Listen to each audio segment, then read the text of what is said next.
What's going on, guys? Emo Tempest here, and today I'm gonna give you guys my, I guess, post nationals like deck list and overview and kind of just the whole thing.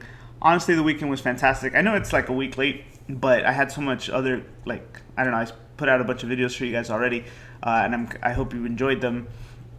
At least to see how different people played. But I never did get a chance to share with you the decks I took, and that's kind of what this video is about. And I'm kind of going to go through my day and where I messed up. I think all my personal, like, I didn't lose too bad. Like, I think I did pretty good. Final day was 5 wins, 2 losses of day 1, and then I won my first round in top 32. But yeah, this is the deck. I have my rounds here too. We'll go over those in a second too. Yeah, but really what it was for me going into this thing was deciding what kind of decks to play, right? And I know there was a lot of agreement, I guess, in the mindset that there was take your comfortable deck and then take an aggro deck, right? Kind of to rush out your opponent or put pressure on your opponent either round 1 or the second round, right, after you've won. And so with that being said, I created this deck. What you guys are looking at here is the Wind Lightning Sky Pirates. I call it Jean-Claude Van Damme. At least that was the safe title anyway.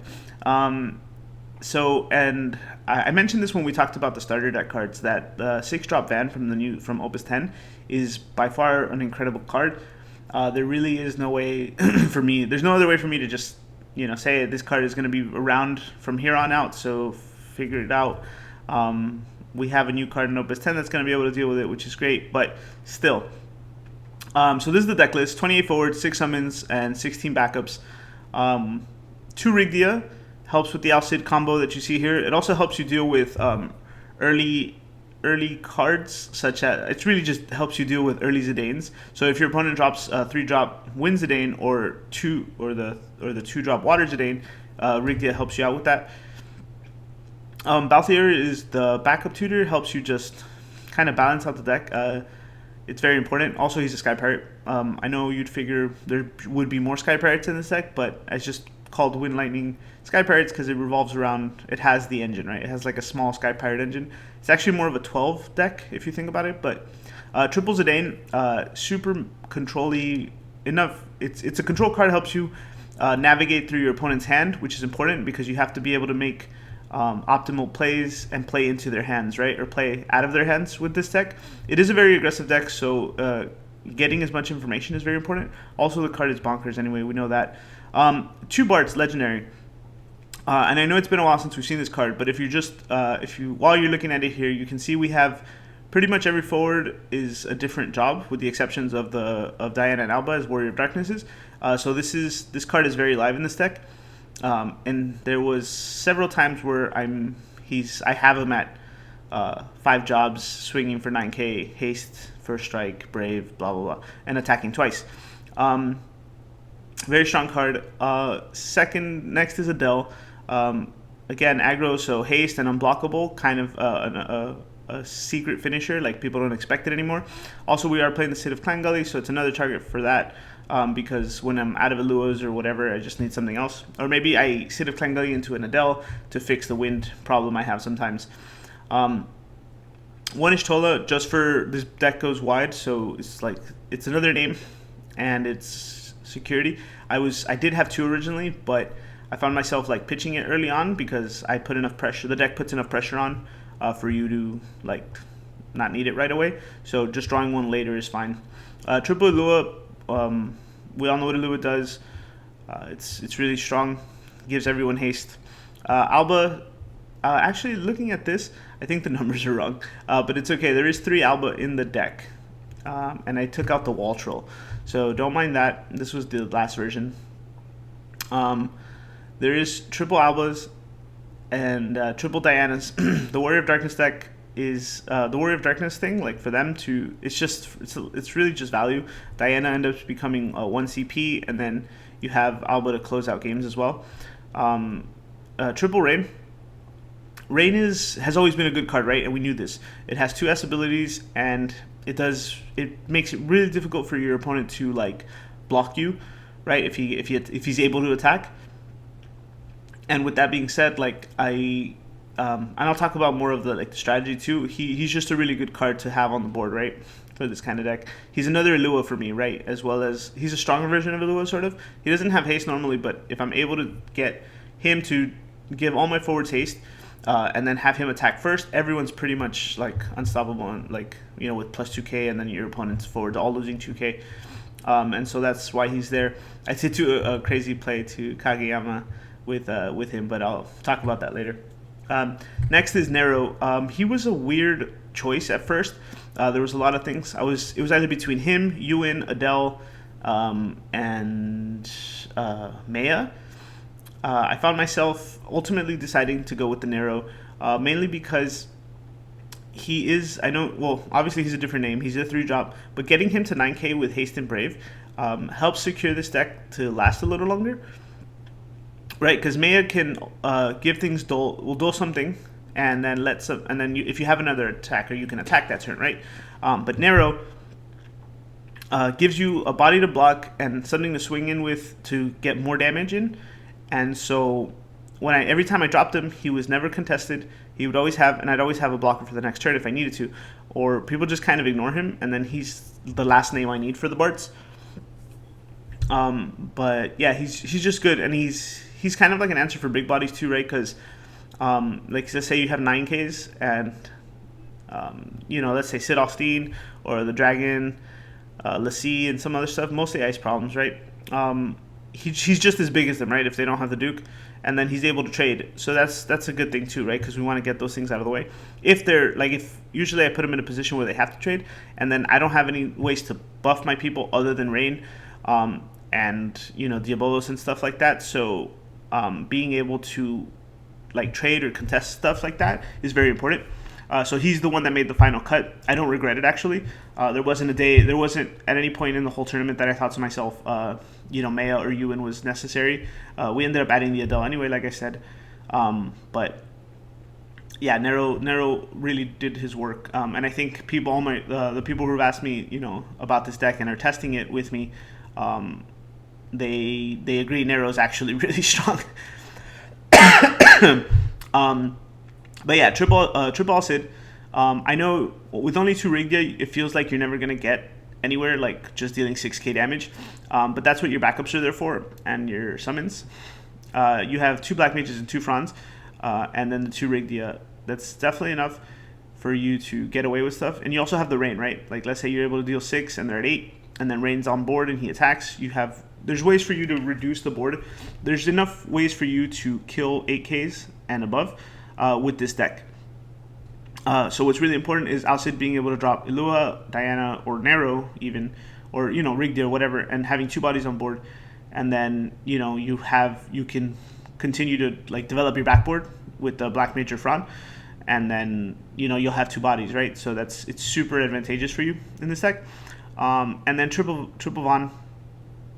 Von gets you everything in this deck except Alcid, which is fine because we want Alcid in our hand anyway. Now, the most important thing, honestly, turn 1 Von into Zidane is ridiculous. It is stupid. It is very dangerous. And I'm not saying you go Von Zidane and pray for the Zidane first turn every time, right? But if you're on 2 backups and then you drop the Von into the Zidane on turn, I don't know, let's say 2 or 3, you'll usually knock out your opponent's bridge play, which like helps them curve out for the rest of the game, unless they drop all backups early, like in the first 2 turns or their first turn. But knocking out the bridge play is very important because it kind of sets them back almost 2 turns. And unless they draw it into it, which is obviously very possible, right? You're already ahead because you have 2 forwards, so they have to start overpaying for stuff. And literally the second they start doing that, Zidane's already more of a bigger threat because he's at 7. But pretty much being able to Von. Okay, so the other really important thing about Von is that a lot of the cards here, some would say are unimpactful, right? Because they don't do anything when they answer. So let's say Bartz, Ishtola, almost Diana, right? Because she just gets something back, which isn't bad. And then Rain, especially Rain. The biggest problem we always had with Rain is that we'd have to use a whole turn to use him, and if we don't have the S, we'll never use him, right? He won't make it another turn. That was always been the mentality, right? So the problem with that was So Vaughn fixes that problem, is what I'm getting at, right? So if I'm able to Vaughn into Rain, not only do I have 2 forwards now, and he's safe from Fanfrits if I need to, but Rain is already a bigger impact than he was when you just deploy him normally, and that kind of solves his problem, in my opinion, obviously, of him just being able to be there and like having to wait a turn, right? Because if I have Rain in hand, pretty much, because it always happens, right? We always get color locked because we have light or dark cards in our hand, and that's like a certainty that I kind of bank on. So you'll have Rains in your hands, and then when you Vaughn and you reveal the last Rain, and let's say I have the previous turn I'll sit it, right, and then this turn I'll Vaughn. That's 4 forwards attacking, and Rain's giving them +2/-2 because I have the haste in my hand already, right? So that would, again, it fixes the Rain problem. It fixes a lot of the problems that some of these forwards have. Same thing with the Barts, right? We would play the Barts. We would either hold the Barts or play the Barts after we have the jobs, right? But Vaughn being able to bring out the Barts or bring out anything, even after 5 points of damage, if I bring them both out, right, it's already giving him haste. I have the Barts. I have the Rain in hand, so I'm able to haste, attack +2/-2, and then I have 3 forwards attacking, 1 with first strike. So being able to bring him out effectively with company and a turn earlier when I already have the effect in hand ready to go. I'm not just playing him like raw and then waiting to draw into the S or whatever, right?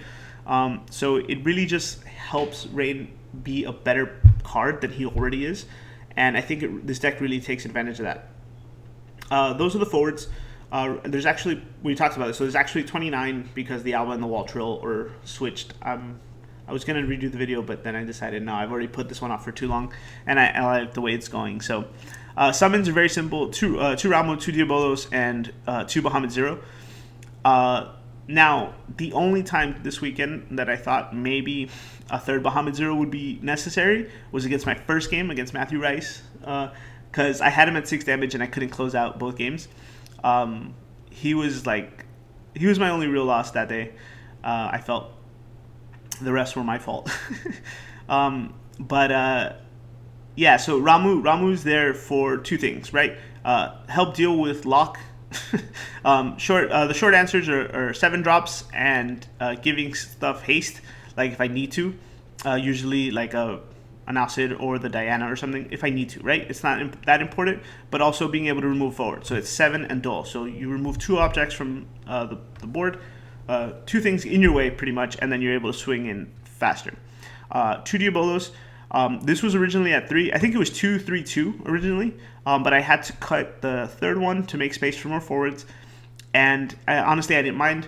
The main thing Diabolos is there for is, yes, to break 5 drops and reduce stuff, obviously, for Rain. But the biggest threat this deck has, especially with Fire being so relevant at the time, and probably going forward, is Nail. Nail has the ability to just be in the way the whole time, and so does some of the other big things, right? Like the Dragonless Sea and Cloud of Darkness occasionally. But Diabolos just stops those things, right? Like he just straight breaks them, and then I'm able to activate my stuff or whatever. And yeah, it's very important. It also helps with ice too, against when they start freezing all your stuff, because a lot of these things are susceptible to dulling and freezing, with the exception of Elua, obviously, but everything else is. So if I'm unable to attack, it's not helpful. And 2 Bahamut Zeros, obviously a closer. If I'm able to have, if this deck if it draws anywhere between normal and better, I could have an opponent at 5 to 6 damage in 3 turns, right? So just being able to draw either Ramu or Bahamut Zero and close out is beautiful. It's people, they see it coming, right? The second that you're playing Lightning, people see Bahamut Zero, and it's true. And if they don't have a way to answer that, then it's really unfortunate for them. But yeah, it closed out a bunch of games this weekend for me too. Summons are pretty straightforward, I think, but that's the main idea. Backups, 2 Black Mage, same thing for the Zidane, same thing as Rigya, right? And it's also, again, helps the Alcid kind of remove stuff. And it goes with Ramu and Diabolos too. If it's all that, it's minor damage, but Black Mage helps us develop board and finish the job. Triple Miyun. So being able to Miyun Zidane, Vaughn, Alcid, Diana, um, Vaughn again is really important. Also, Albo, right? Like, let's say I can duel 4 things. Like, it's insane. It also helps with Fran and even the Black Mage, right? Let's say I go Black Mage, 4 reduced by 4, Miyun, get it back, draw a card, pitch, Black Mage reduced by 4, that's 8. There's a lot of things here. The Searchers, Duke, Gramis, Sid, Klangully, Sage. Everything in this deck is fantastic to like reuse, and it's a great card. Just so I can talk about it too, I guess the Walter Will is an idea because I didn't want to get stuck with Reigns in my hand. Like, there was a time where I had 3 Reigns in my hand. It eventually ended up okay because I was able to double S special in one turn and just clear a full board. But that was the idea behind it. I didn't need it. I realized, like, again, I made the final change the day of. Like, I'm writing my deck list and I go, oh, I don't even have the Waltrell here, and I'm not going to miss it because I haven't actually tested with it. It was just the concept of it, right, was to filter the cards back and kind of, like, draw a little faster into the Bahamut Zero if I need to close or whatever.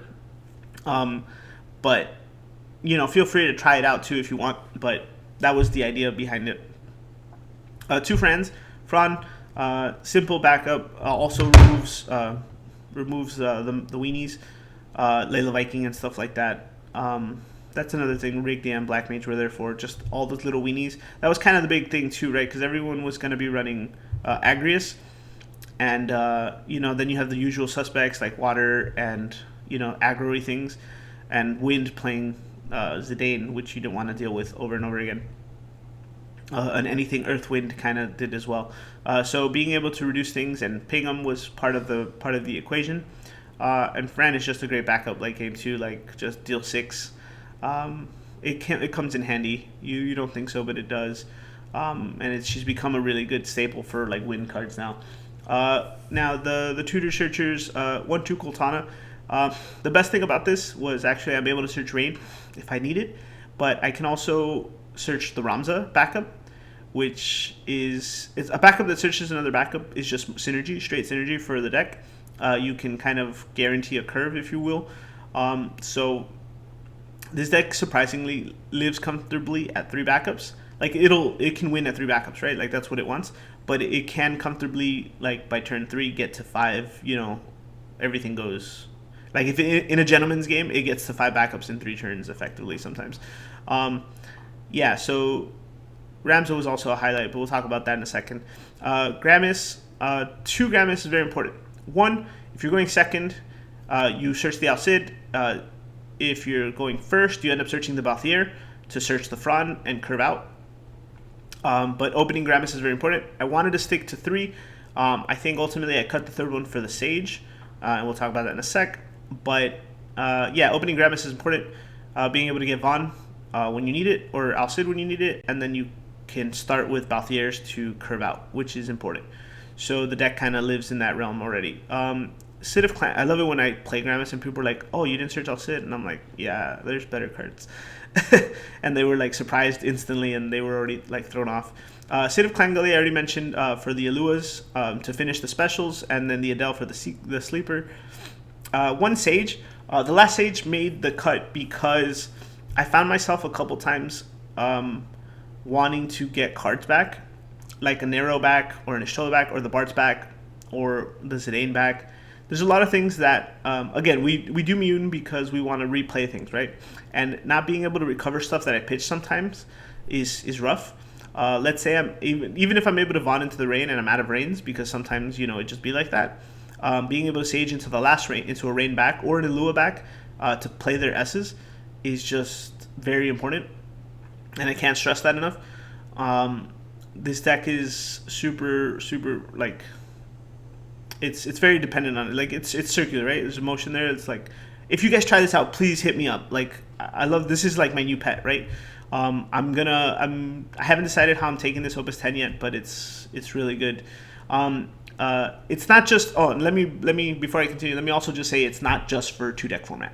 I tested this I think 2 weeks at locals. It did well both times. I believe I topped both, if not at least once. And then there's a lot of testing that went into it. And I'll talk about how else this deck tested going on more. But it's not just for 2-deck format is the point of that. Echo, Pinello. So Echo was same thing like I mentioned. It's the one of the few EX bursts in this deck, which is surprising because it's actually really the only EX burst. Alba to me doesn't count sometimes as an EX burst because if you don't have an Alba or Diana on the board, it doesn't matter. But surprisingly enough, Echo, the one EX burst Echo hit enough times this weekend to make an impact. Anyway, but what it really does is that you're able to draw and activate backups on turn 2 if you need to. So which kind of, or on turn, you can actually do it turn 1 if you open 3 backups. It's rough, but you can end up turn 1 with 3 backups. And you'll have the Vaughn or the Balthier in play, in your hand, so you can kind of do whatever you want. But it's a very good card. Pinello, same thing. So Pinello says search job Sky Pirate, which is just another way for us to get Vaughn or Balthier first turn. And it's green, which is also cool. There was also very cheeky one time. People tried to kill the Bartz with while he was at 6K, and I just pumped him with Pinello because he had job Sky Pirate at the time, and they didn't see that coming. It was hilarious. But yeah, being able to pump them is also very important. Sometimes it's not useful. It'll happen more than you think. And then the final card, the final backup is the Ramza. Again, ultimately the thing was that this deck needed to deploy and draw, right? That's why the Mune's there, that's why the Searchers are there, and that's why Sage and stuff is there, and that's why the Waltroll was considered for it. But I needed another way to develop board and draw, and Ramza was testing fantastically. I literally would upset people with how many times I would get forward backup and summon. But very effectively, I always get 2 at least. I did use Grand Jason's Ramza calculator, and in the original list, it was more relevant. It was getting better odds, but it didn't underperform. I think there was one in all the games I played. I probably played close to 50 games with this deck over the weekend, and yeah, I only bricked once. And what I mean by bricked is I got 3 forwards or 3 backups or something, and it was oh, okay, well that sucks. But and Vaughn never missed, by the way, at all the whole weekend. People were saying that Vaughn's a trap, right? Because if you miss, but this deck was designed to kind of not miss. So we have 6, 9, 12, 15, 18, 20, 22 targets for the Vaughn, right? That's about half the deck after you're drawing, and you can kind of guess. If you make an educated guess when you're about to play Vaughn, what you'll see, it's very likely that you'll do it. Obviously, you look at your grave, how many you've gotten, how many you've actually seen, and how many backups have you seen as well. So it's very rare. Again, I never missed the whole weekend, and I kind of created the deck for that reason, like I said. Going forward, the cards will change. I don't know if it's going to stay Wind Lightning, but it's definitely a fun deck. If you have any logos before Opus 10, I'd say give this deck a try. I know all the people that I've been talking to about it have enjoyed it thoroughly. And it was definitely a surprise for a lot of people over the weekend, so that's kind of what got me, I guess, the edge. The next thing was also that I took it after I ended up losing. I played Steven Arboleta in my first round.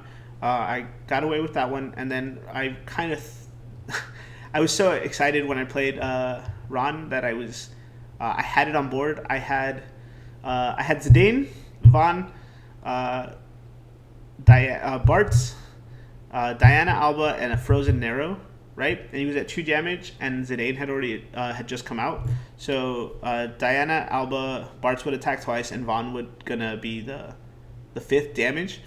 I made the overzealous, super excited misplay of attacking with Alba first, and sure enough, on the 6 point of damage, he hit a Kuja and Dolan froze my last attacker, and I lost next turn. But that's what happened to me ultimately.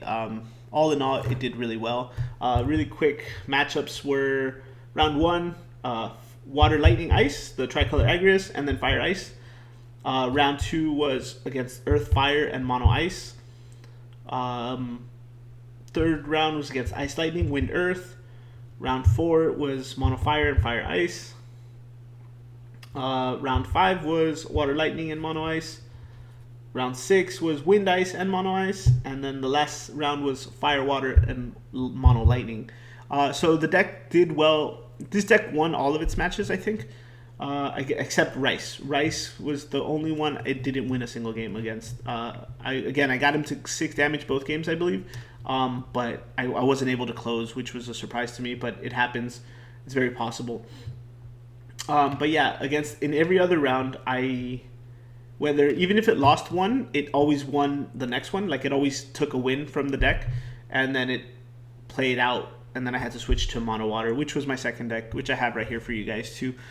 There's a lot of things to talk about on this one too, and if you're just looking at it now, you'll see what I mean. But yeah, so all in all, the Wind Lightning did the best over the weekend. Also, I ended up taking it to Wolves Den after I lost. Proceeded to have the most wins that day and getting like a Play Arts Aerith, and then because I had Sky Pirates, I was able to get the most Sky Pirates, which got me. That was a tough one though. Cody didn't make it easy, but I was able to get what's it called the Final Fantasy 12 like Steelbook edition for PS4 or whatever. So I did get the mat and those things. So it was a good weekend. Next is the Mono Water list. We just did a little quick edit, guys. Sorry about that. This one was important for me to change, and I'll tell you why. Because I made a last-minute decision to. This is the way I tested the deck the whole time, and it had the previous Leviathan because I was very hesitant about my actual choice, which was Siren. But I'll talk about it all as we go. So again, I started the strategy for the weekend was play Wind Lightning first, aggro super aggressively, take the win, and play comfortably with the advantage with Mono Water. Now that strategy did work most of the day. Actually, that strategy worked all day, but yeah, I just didn't win all of them, obviously. Some of the important things you'll notice here is the White Mage. I'll give it to Mitsuki that card, like, I guess bringing that card out into the light was very important, and it actually helps Mono Water stand a chance against Mono Wind. I've been hearing a lot of different arguments that Mono Water like just beats Mono Wind, but I don't find that to be the case. Mono Water's biggest weakness is being able to remove its bodies and stuff like that, and Mono Wind does that very well. Also, it locks you out of playing extra cards, and it's able to put enough bodies on the board because everything's so like free that Framfit is almost useless in my opinion. And also being able to activate stuff makes Kuchulain not that great of a card sometimes, and it's rough. So adding White Mage was important because of the Fina and the Alhanelums, the Chilenkas, and the Valifors, right? And the reason is because I needed to find a way to be able to keep more forwards on the board in order for me to get away with Cagnazor and Cloud of Darkness. And Cloud of Darkness is the whole thing, right? Like, without Cloud, this deck isn't really that great. And we know that. So adding 2 White Mages, also they're simple CP drop, like they're 1 drops. So there are turns where we end up leaving like Scholar open or whatever, or some like we have extra CP usually in this deck. So being able to tap 1 to play 1 is very important, is very nice. Also, they'll get in extra points of damage. I can't tell you how many times I go Layla Viking turn 1, drop a backup also, and then turn 2 I just drop a White Mage, and they're worried because they can't kill me, right? So I'm swinging in for 3 points of damage on turn 2 sometimes. It's rough, man. Like it's also an aggro kind of thing. But yeah, so 2 White Mages was very important. I couldn't fit the third. I tried. I was going to cut a Knight for it, but I go, nah, Knight just is a better card overall. So we still have the triple Knights, triple Cagnazos. You guys know what these do. I'm not going to talk about this one a lot. I'm really just going to talk about the tech choices. Triple Viking, triple Layla, triple Nicole. It's just triple good stuff, man. Triple Lena, triple Cloud. I think we used to play triple Veritas as well, but we cut that out to make room for 1 White Mage. The summons was also the second piece of the puzzle for the meta call. So White Mage was a meta call and Siren was a meta call. The problem was a lot of the times that, again, playing against Fire, Wind, occasionally Lightning, and sometimes Ice, There's enough damage. They're able to do enough damage to you when you don't have Minwoo, that you kind of just fall short. Like it's enough to clear your board, or remove the Cloud, or remove the Lena, or kill the Knight, or whatever, right? and then and I found that to be a real big problem with all the matchups. Like I didn't want to play anything else. Everyone was like, just don't play Water. Water's bad. Water's a bad deck. And it's really not. Still, the problem is it just has more obstacles now than it used to. And Siren kind of fixes those. It also had an element of surprise, obviously, for the weekend. No one could read the Siren at all. And if they did, it was only after they'd seen it, right? But the first one you always get away with. Like it's very, very, very possible. Like it was probably close to 100% that I always got away with the first one, if I didn't have to pitch it early, right? And I think even if I pitched it, it didn't register. It doesn't register with them, right? It's like, what does that do? Oh, okay, sure, 4K, that's fine. And then that's it. They overlook it. But White Mage and Siren kind of went in tandem because the whole thing was being able to keep your units alive, right? So if we have Knight at 8 or whatever, or the other thing was too is I needed to make Layla and Viking better, and I didn't know how to do that, right? Because they're just kind of come out, and if they're able to attack, they kind of just sit there, right? So what if I told you if I had Layla, Viking, and walk out as well? That's a 3 and a 4 that jump to 7 and 8, right? And then if I want to use Layla to, again, because I have another Layla in hand, I'm able to swing up to 8s, play Siren, trade, or force an out, right? Forcing like things that are better saved for Cloud of Darkness later, or like Veritas or whatever. At that moment, for a Layla, either way, I'm winning in that scenario, right? Because I only paid 1 CP for Siren, and then I'm able to deploy Layla again. And same thing for Viking, right? What if I'm swinging with Vikings into any 7 drop, you name it, whatever you don't like Ishtola or Locke, Zidane when he's at 7K. It doesn't matter, man, right? And really what that comes down to is being able to use our bodies more effectively throughout the game. And so Siren did that for a lot of things. Like, again, Siren made Layla and Viking threats, and people didn't expect that. And it also saves Cloud of Darkness. I guess the biggest one I can remember was my final match against Emmanuel. He drops Alcid Rigby on my Cloud of Darkness at 9K, and he in his head he's got it right, but I'm able to tap 1 to drop the Siren, and Cloud of Darkness doesn't get killed that turn, and I'm able to just keep pushing in for damage, and and that literally saves me the game. But yeah, and same thing with Ice, right? Like if you're dull, they'll usually Celeste you and then Sid Reigns you. Being able to save that and preventing that is very important. At the very least, it gets a Celeste or the other thing that negates Edward out of their hands for a Siren for a 1 CP. But it's again, it was very optimal over the weekend, and it did a lot of work. Triple Veritas, you guys know how that works. Another reason to make Viking and White Mages easier to remove. It also helped. Yeah, White Mages and Veritas was another thing against any other matchup that wasn't Ice, right? Like if I needed to, if I had other forwards that could attack, and I could just deploy that for 1 and tap 2 for Fanfare under the Yuna, obviously. It was just okay. Then I lose a 1-drop 3K, and they're like, oh well, then I'm done. I've already gone over my thing several times on why I prefer Kuchulain the Impure over the Leviathan. But I'm never going to trade that card out as long as I'm playing Water. The other tech, this one isn't for meta. This one is just a good idea, I think, is one Schrodinger.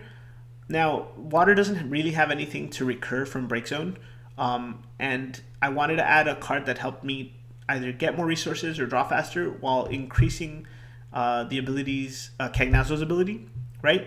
And kind of saving me from big Fanfrits in the Water Wind matchup. and Schrodinger was that just the card, right? So he reveals the top card of your deck. If it's a forward, you draw. If it's a backup, you get a character back from the break zone, and if it's a summon, you draw twice, right? And if it's a monster, you remove your opponent selects a character, I think, and sends it back to their hand. But being as he's the only monster, playing Schrodinger at 1 will always net you a card, right? And it also develops Cagnazzo 1, always leaving Cagnazzo at an extra safe position to do his abilities. So it happened several times where I reveal a backup, obviously because there's enough, and I'm getting back Cloud of Darkness that I had to pitch, or I'm getting back Elena that I have to, so I can getting back a Layla or a Viking or something, anything, really. Look how many cards that you want to play again, right? It was the same idea of playing the Sage in the previous deck. I needed water to have a way like that other than to Scholar it, right? And so with that being said, we don't have anything like that other than Schrodinger. Obviously, it's not going to happen every time where I reveal a backup, but it's either reveal a backup or draw 1 card or 2 cards.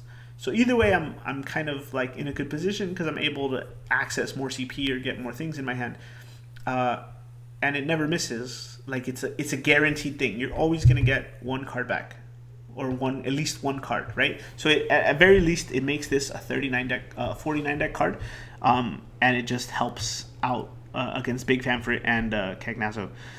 And helps with Cagnazzo, right? Because you'll have 5 backups, and with him out, that's already 6. That's already 3K, right? Assuming you have Layla Vikings 4, Lena Knight is 5, and let's say you didn't have an extra backup. That's still like when you play Cagnazzo, that's still 5K, right? You understand what I'm saying? Like there's always that point in your if you're a water player, you understand this, right? There's always that one point when you're playing that you've either had to Scholar, or you don't have enough or you don't have enough things to reduce by 4 or by 5. And if your opponent responds to remove something, you'll lose that number, right? But kind of Schrodinger helps with that. And I know it sounds silly, but if you try it, you'll understand what I mean.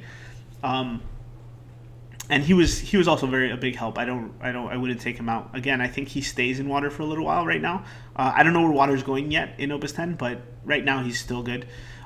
Scholar, obviously triple Yuna, 1 Artemisian. I didn't want to get stuck with Veritas in my hand or Sirens early or Summons early, which happens a lot. And honestly, Artemisian is just great for that. I took out 1 Gladiator. Normally I have 2 Gladiators, but I took out a Gladiator for King of Concordia. Now, King of Concordia was a last-minute decision, but it was very helpful. It goes in on the theme, right? I'm expecting to get dealt damage when I don't have Minwu. And you're probably thinking, why don't you just play more Minwus? And I'm like, that doesn't help, right? Because we all know the argument with Minwu that it doesn't do anything, it doesn't impact the board when it comes out, and it's expensive, right? It's a 3. And then if you don't have it early, whatever, right? But King of Concordia lets me buff something by 2k, and then at the end of that turn, it goes back to my hand. Right, so being able to buff and save Veritas, Cag, Nicole, Lena, or Cloud, and bringing it back in my hand at the end of the turn, my opponent already knows what's going to happen next turn, so they have to overcommit or overplay to kind of fix their mistake, and it just sets up really well. This is also another card that I think will stay in water going forward, and if no one's aware of it, please be on it. Like do the research and play with it, and tell me I'm wrong. Which I don't think I am, honestly, but I'll agree to debate with you. And then 1 Minwu, obviously, for the protection. I didn't want to clog it up by searching it, but I always got around to it eventually. Triple Waka, because you need it. And then there was the idea of playing triple Brawn instead of 2 Brawn and 1 Merlwyb, but Merlwyb just fixes. I've talked about this before, but it hot fixes the deck, right? Like if you open Viking and that, and then you're able to search Layla or Nicole's or the second land, anything, man. The only thing you can't search is Veritas, which is fine. But Merlwyb is a great card to have. It gets you exactly what you need, and that's just really what it comes down to. Guys, these were the decks. I really hope you enjoy them. I hope you liked all the national stuff we covered. Again, so I guess ultimately I got top 24. I was able to get past my first round in day 2. And yeah, it was, of course I beat myself up about it when I messed up that day. but I don't regret it. It's fine. It is what it is. Things happen the way they were supposed to happen. And yeah, it was a good day, man. It was a good game of cards. I met a lot of great people. Always, that's really the best part, right? They say that that prizing sucks, but the reward you get is for meeting all these fantastic people. And yeah, I'm okay with that for now. But yeah, everyone is definitely worth it. Like, I was happy to be part of the picture this year. I think the year before I had gone to eat with a different group, like a smaller group, so I missed out on the big community picture. And yeah, it was great, man. Let me know what you guys think. I'm definitely sure this is the last Opus 9 video that I'm going to do. And yeah, next week we talk about Opus 10 stuff. If this video gets at least 10-15 likes, we'll do a set review and stuff like that. If not, then we'll just do card evaluations, like regular card things. Guys, thanks again. Thank you for watching. I do appreciate a lot of you and your comments and stuff like that. I do appreciate all of you. Let me rephrase that. Not a lot of you, all of you. Yeah, Nationals definitely got me back into creating content. It reminded me why I love this game and why I love the community. There's always things we don't like, but we don't care about those. We only care about the things we do like. But yeah, let me know what you guys think. Try them out and talk to me about them.